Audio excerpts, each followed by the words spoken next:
Molly moves to Sesame Street. Molly stood on Sesame Street for the first time, looking around at her new neighborhood.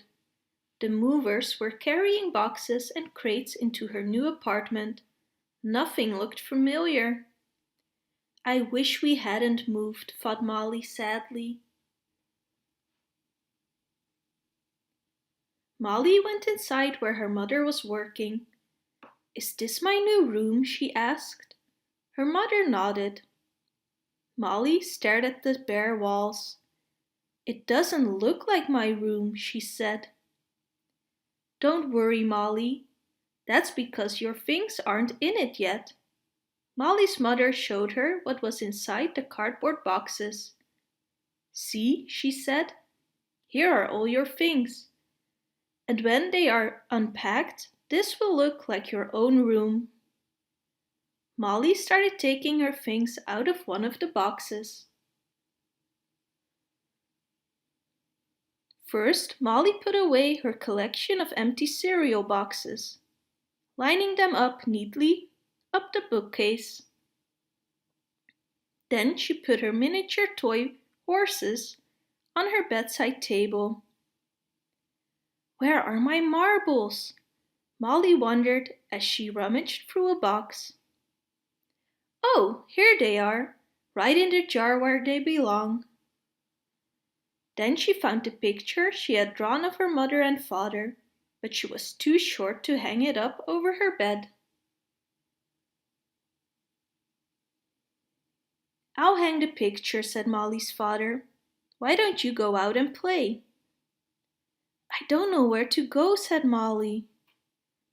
Just stay on Sesame Street, Molly, said her mother. And by the time you get back, we'll have everything put away. So Molly walked along Sesame Street. Then she heard laughter coming from behind the fence. Somebody was counting out loud. 18, 19, ha ha ha, 20. Here I come, ready or not. What's going on? Wondered Molly as she came to the play area. Nobody was there. That's strange, thought Molly. I know I heard voices. Hey, is anybody here? She yelled. A big bird popped out from behind the fence. Hello, said Molly. I'm Molly, and I just moved here. Golly, he exclaimed. A new neighbor on Sesame Street. I'm Big Bird. Hey, everybody, come on out and meet Molly. Suddenly, Molly was surrounded by her new neighbors. Greetings, said the Count. I am the Count. Do you know why they call me the Count? Because I love to count things. One new neighbor, ha ha ha. And do you know why they call me Ernie? Ernie asked. Molly? Because that's my name.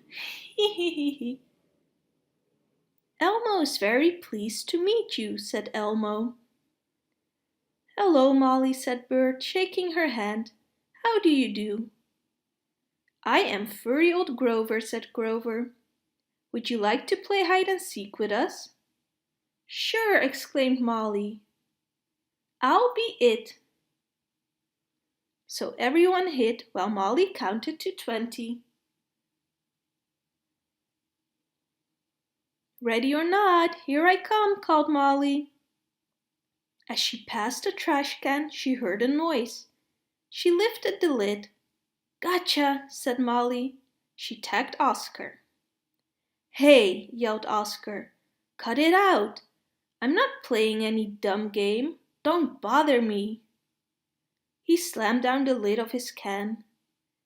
Big Bird's voice came from his hiding place. Don't worry, Molly. That's just Oscar, our neighborhood grouch. I can be pretty grouchy myself sometimes, said Molly. She banged on Oscar's can. Oscar, I wouldn't play with you if you were the last grouch on earth.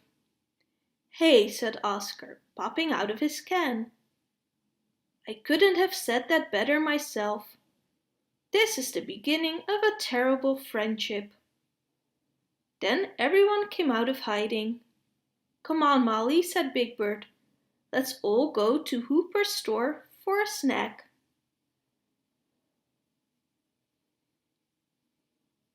Welcome to Sesame Street, said Prairie Dawn when they met at Hooper's store.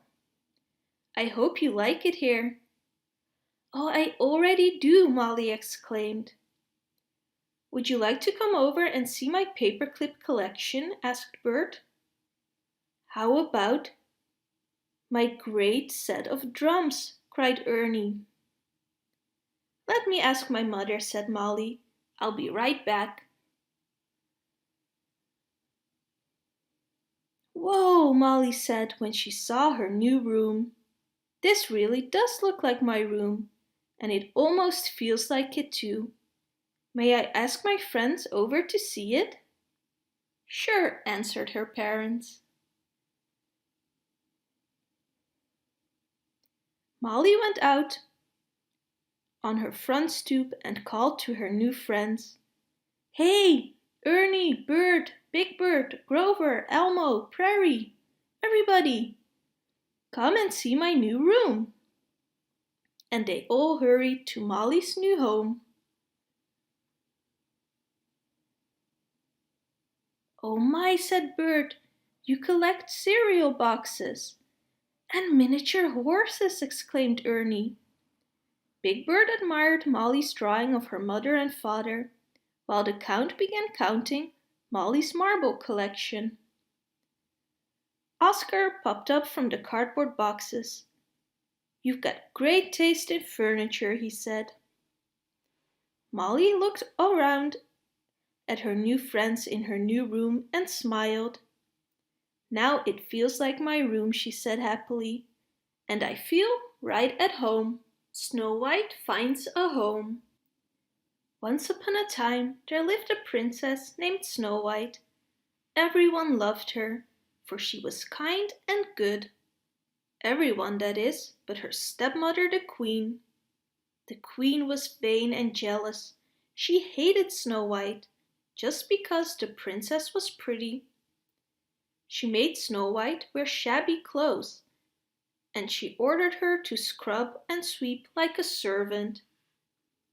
Snow White didn't mind working, but she knew her stepmother hated her, and she was afraid.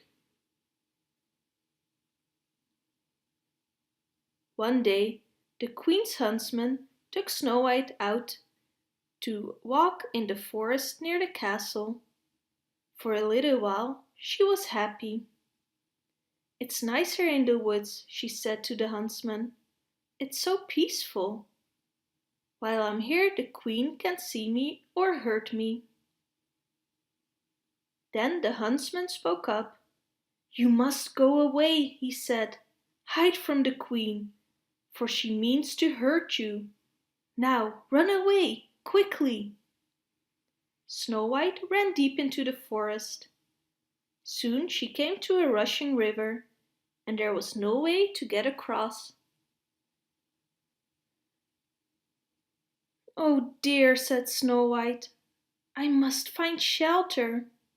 Oh, where can I go? I'm so frightened. She fell to the ground and began to cry.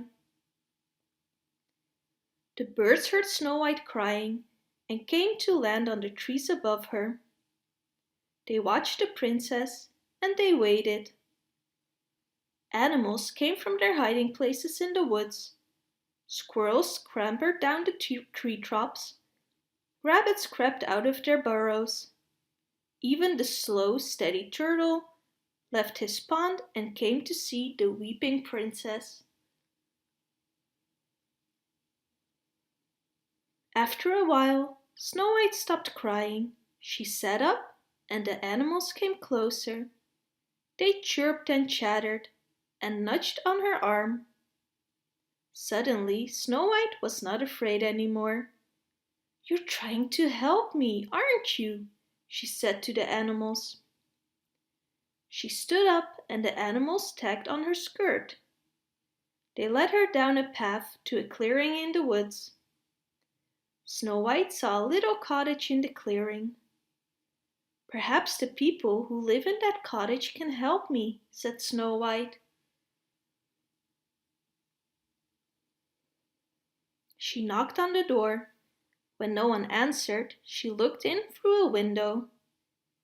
She saw a dusty table and 7 dusty little chairs inside the cottage. There were dirty dishes in the sink.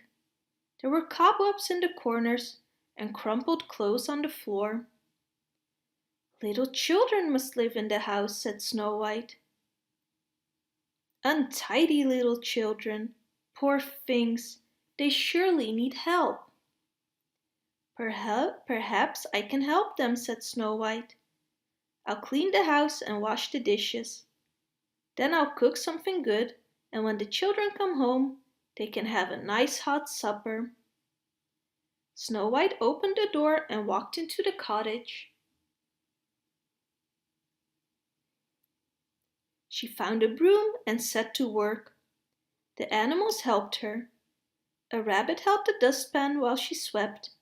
A squirrel used his tail to brush the cobwebs from the corners. The chipmunks dusted the table. The badger picked up the soiled clothes. After the house was clean, Snow White made a big kettle of soup. She put all sorts of good things in it. Soon the soup was bubbling on the hearth.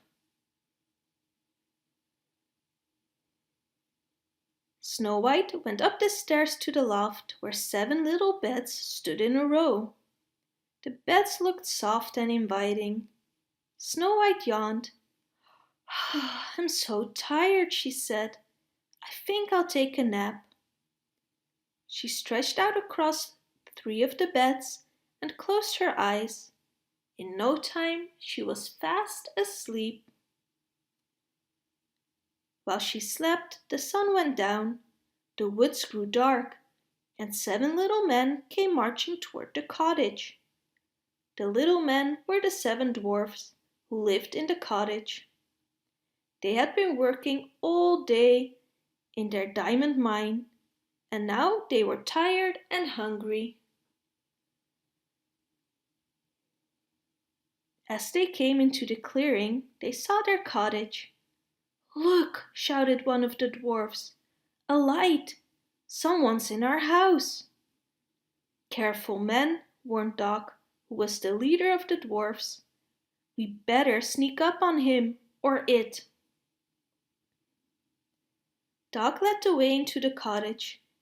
The other dwarfs tiptoed behind him. He lifted the latch. Carefully, he pushed open the door. The dwarfs peeked in, and what did they see? They saw a fire making a cheery glow.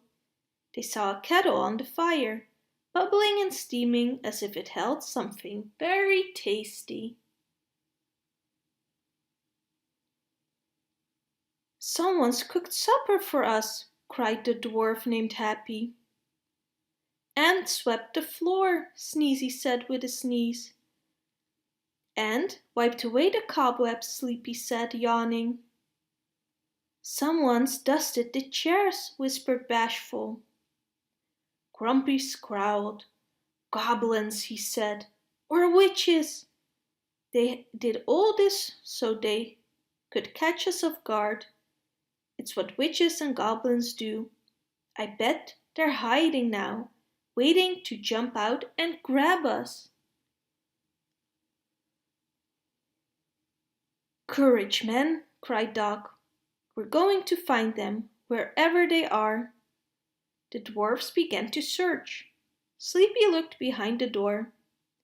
Bashful peeked into the woodbox. Sneezy held his candle high and peered down into the cellar. At last, holding on to each other, the dwarfs crept up the stairs to the loft. And what did they find? Not a witch or a goblin. They found a pretty girl taking a nap on their beds. Snow White awoke when the dwarfs came in. She sat up and told the little men how she had found her way to their cottage. "The animals helped me," she said. "They brought me here. I can't go back to the castle because I'm afraid of my stepmother, the Queen." "The Queen," said Dog. "You should be afraid of her. She's a witch." The dwarfs decided on the spot that they would help the princess. They would let her stay with them, and they would keep her safe. "Oh, thank you all for helping me," Snow White cried. Dopey looked puzzled. "Don't you know what helping is?" Snow White said. "Helping is doing something nice for someone. Something nice that person can't do for herself. You've all done something very nice for me, and I'm so glad I could do something nice for you." And she led them down to supper. Snow White's soup was the tastiest meal the dwarfs had ever eaten in many days. That night there was dancing and merriment in the little cottage. The forest animals peeked through the windows to share in the fun. They felt happy, too, that they had helped Snow White find a home with the 7 dwarfs. Vampirina, home, scream, home. Vampirina and her band, the Gowl Girls, were practicing their new song, Home, Scream, Home, when V's parents walked in. They had a surprise. Boris smiled at the girls. "V, do you remember what today is?" V gasped. "Oh my gosh, today's the Transylvanian Scream Factor competition." Poppy looked confused. What is that?" V was happy to explain. "It's a contest. Whoever wins the Scream Factor is Transylvania's best talent. It's scary good. I've always wanted to compete, but we're gonna have to miss it this year." Oksana announced the surprise. They were all going to the Scream Factor. Boris nodded. "And we've signed you up to compete. It'll be the Gowl Girls' Transylvanian debut." V couldn't believe it. Competing in the Scream Factor was her bad dream come true. Poppy was excited about performing, and at first Bridget was too. But then she started to worry. Wait, in Transylvania, where all the monsters live? Poppy looked up at Boris. "How are we gonna get there exactly?" "Glad you asked. The safest way for you girls to get there is by broom." Vampirina handed out of flying brooms to her friends, and in no time they were on their way. "Transylvania, here we come."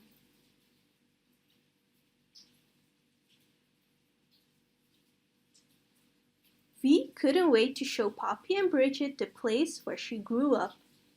Poppy looked down through the fog below. "Whoa, is that Transylvania?" V smiled proudly. "Home, scream home." As they flew over the town, V pointed to a shop in the distance. "Look, that's my favorite ice cream shop over there." Demi shook his head. No, that's Mrs. Mummy's veggie wraps now." V was surprised. "Oh, I guess it's been a long time since I was here." Ahead, V spotted a place she definitely remembered. "That's Spookleton Castle. It's where we're going." Poppy's eyes got big. "The Scream Factor's in a castle? Transylvania's even better than I thought." After they landed their brooms, V led her friends into the castle. On stage, an all-werewolf band called the Woofletons were performing. Bridget and Poppy watched in disbelief. V just grinned. Come on, we should get backstage.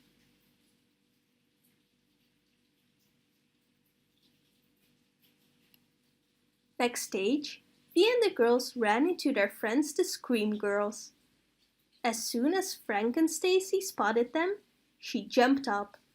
It's the Gow Girls! Rock and roll! They shared hugs all around. Vi smiled. My dad signed us up to compete, but I didn't know it was against you guys. Just then, another band arrived. Poltergeist Pat and the Boo Boys. As Pat walked past them, he announced that the Scream Girls should get ready to lose.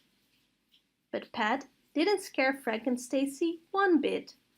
We're pretty sure we're gonna win, unless the Gow Girls do.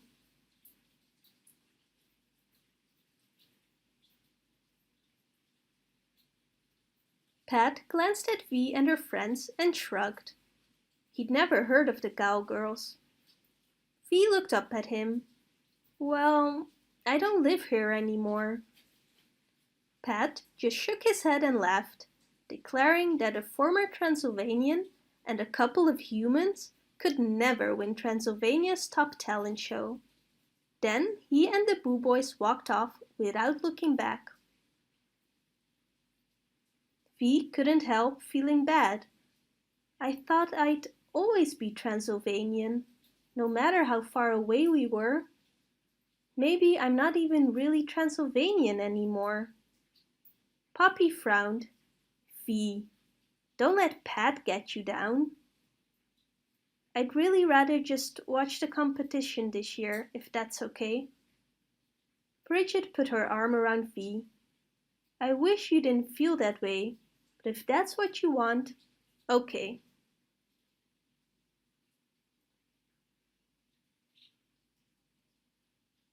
Later that night, the Scream Factor competition got underway, but the Scream Girls were nowhere to be found.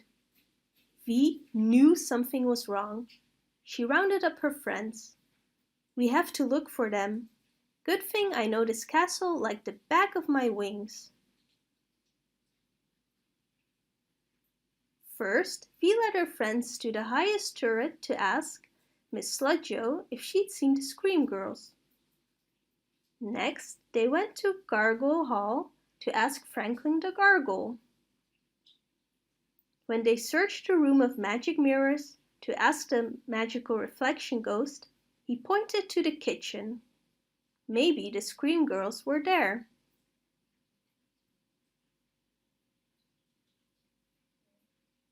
In the kitchen, they found an army of skeleton chefs. Bridget got a little spooked. There are so many skeletons. I can't tell if the Scream Girls are here or not. Demi whistled. Hey, fellas, who wants to conga? With Demi in the lead, the skeletons formed a conga line and danced right out. But the Scream Girls weren't in the kitchen either.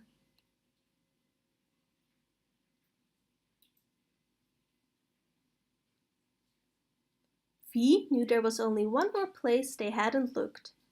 The dungeon. Now Bridget was really spooked. The dungeon? When they got there, Gregoria explained that the way into the dungeon was a secret. Luckily, Vi remembered what to do. I just have to play an old Transylvanian tune. As Vi hopped from one stone to another on the floor, the stones lit up and played a spooky melody. Suddenly, the door to the dungeon opened.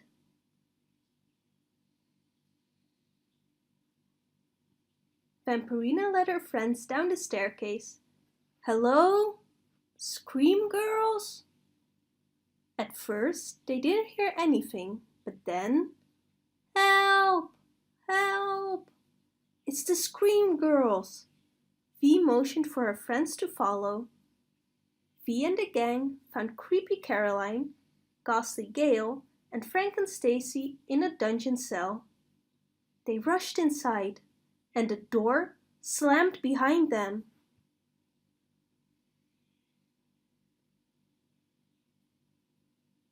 Vi ran to the door, and found Poltergeist Pat. He laughed as he locked them all in and took the key. And Pat said that just to make sure he'd win the Scream Factor competition, he wouldn't be letting them out until after the show was over. Fee was angry. This isn't winning, this is cheating. But Poltergeist Pat didn't care. He'd do anything to sing his way to superstar screedom.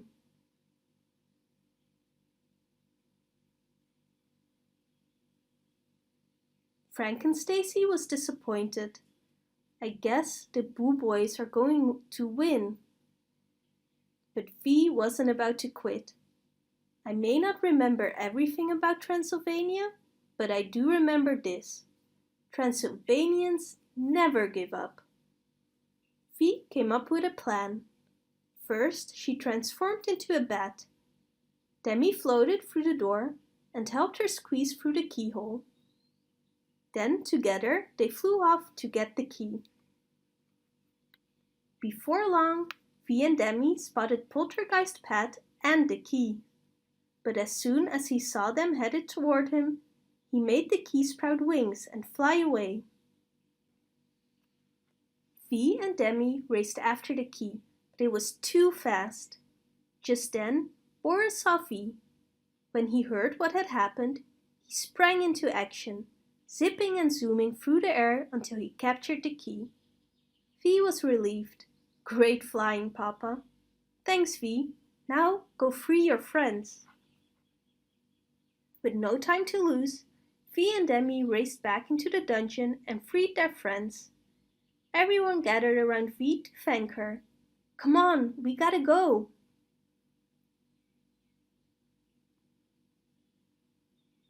The Scream Girls rushed backstage just in time to hear the announcer introduce them as the final act. Confused, they looked at the Gowl Girls. Fee shrugged. We're not competing. This is about Transylvanian talent. I don't know how Transylvanian I am anymore. Vampirina's friends knew they had to convince her that she was wrong. Poppy looked at Vee. The way you knew how to get around this castle? Only someone from Transylvania could do that. Then Creepy Caroline told Vee that the way she stood up for her friends proved she was Transylvanian, through and through. Frank and Stacy nodded. It's part of who you are. It doesn't matter where you move to. That'll never change.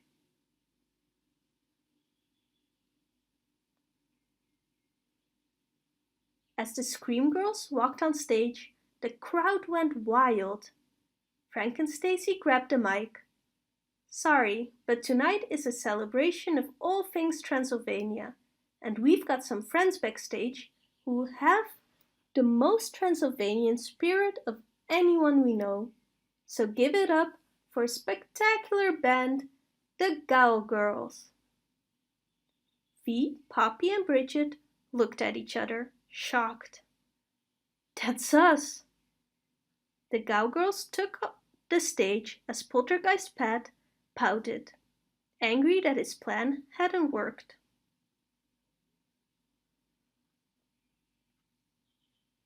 Bridget, Poppy, and Vampirina rocked the house, and the Gowl Girls became the new Scream Factor champions.